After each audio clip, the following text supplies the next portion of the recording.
Assalamualaikum warahmatullahi wabarakatuh.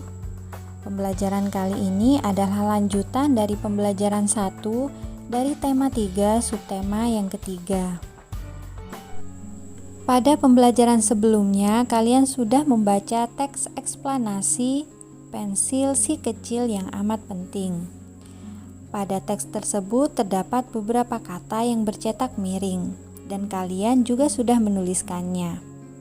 Kata-kata yang bercetak miring pada teks bacaan tersebut adalah contoh dari beberapa kosakata non-baku atau kosakata tidak baku.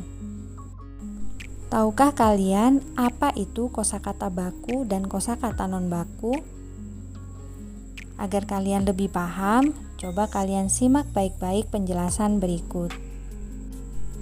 Kosakata baku adalah kosakata yang penulisannya telah sesuai dengan pedoman umum ejaan bahasa Indonesia.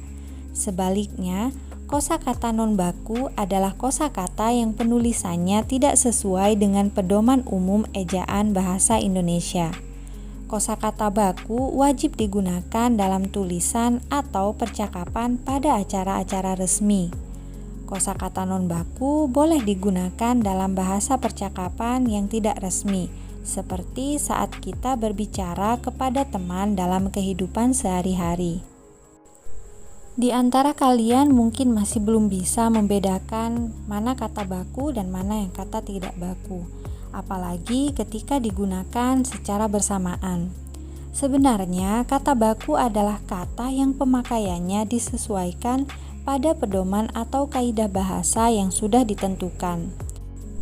Sementara kata tidak baku biasanya dilontarkan pada bahasa tutur atau bahasa lisan. Ibu akan berikan contoh salah satu kalimat yang ada pada teks eksplanasi tersebut. Pensil menjadi benda yang penting banget hingga saat ini. Nah, di situ ada kata yang tidak baku. Kata tersebut adalah kata banget.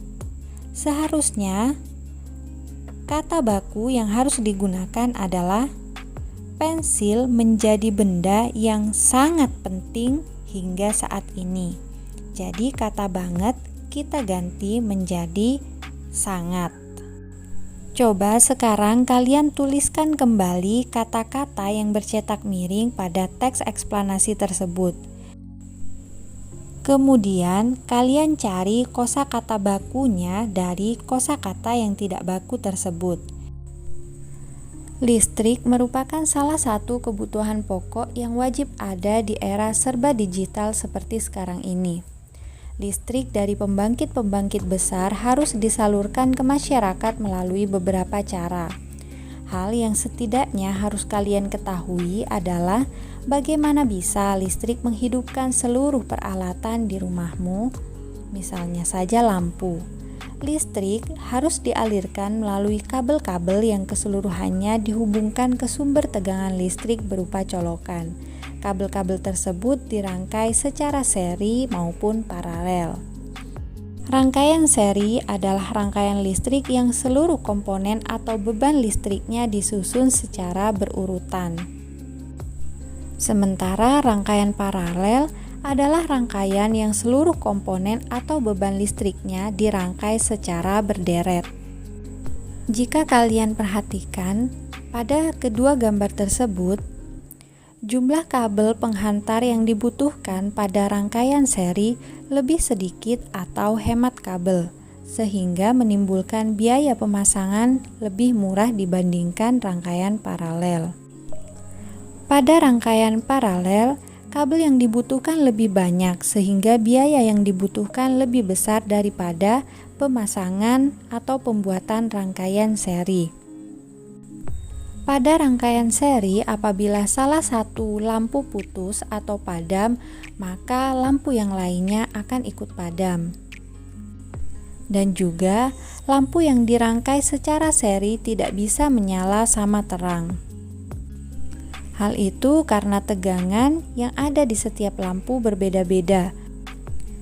Pada rangkaian paralel, seluruh lampu yang dirangkai paralel akan menyala sama terang. Jika salah satu lampu padam, maka lampu yang lain tidak akan terpengaruh. Jika di rumahmu terdapat satu lampu mati atau rusak, kemudian lampu yang lainnya tidak ikut padam, kalian tentu sudah tahu rangkaian apa yang digunakan di dalam rumah kalian. Oleh karena itu, jangan pernah bosan untuk terus belajar dan mengasah kemampuan kalian. Coba sekarang agar kalian lebih paham lagi, tuliskan apa yang dapat kalian simpulkan dari penjelasan ibu guru mengenai persamaan dan perbedaan dari rangkaian seri dan rangkaian paralel. Tuliskan pada diagram Venn berikut ini. Baiklah anak-anak, itu saja pembelajaran kita pada kesempatan kali ini. Sampai jumpa di pembelajaran selanjutnya. Wassalamualaikum warahmatullahi wabarakatuh.